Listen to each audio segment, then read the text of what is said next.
welcome, Mr. Secretary. You're a great friend, and we appreciate it, and we respect it. And I want to commend you wholeheartedly on behalf of the people of Israel for your moral clarity, for your incredible speeches, especially the one in the Senate, which gave the clear picture and the real truth as to the fate of the hostages, as to the tragedy that has befallen on our people, and of course as to the inherent right of the Israelis to defend themselves. And we are hearing from the outside the demonstration of the families. Our heart goes out to them. We understand it. We want their immediate release. And finally, I want to say something with due respect as to the humanitarian and the international law abiding by the State of Israel. So this is a leaflet which we are sending by over 1,200,000 leaflets to the citizens of Gaza. We've carried out 6 million text messages and 4 million phone calls to the citizens of Gaza according to the rules of international law, where we alerted the citizens in advance, including before the Jabalia attack. Please move out, because as we have the right for self-defense, we want you to go out of the premises from where missiles and guns and bombs and mortars are shelled at our people, and from where the horrendous, atrocious attacks went out.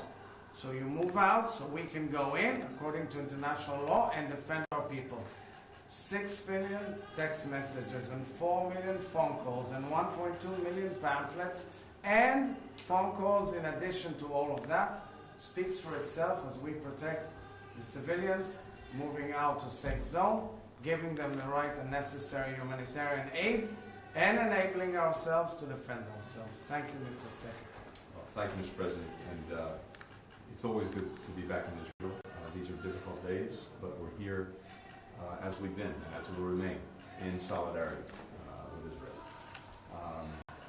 We stand strongly for the proposition that Israel has not only the right but the obligation to defend itself and to do everything possible to make sure that this October 7th can never happen again.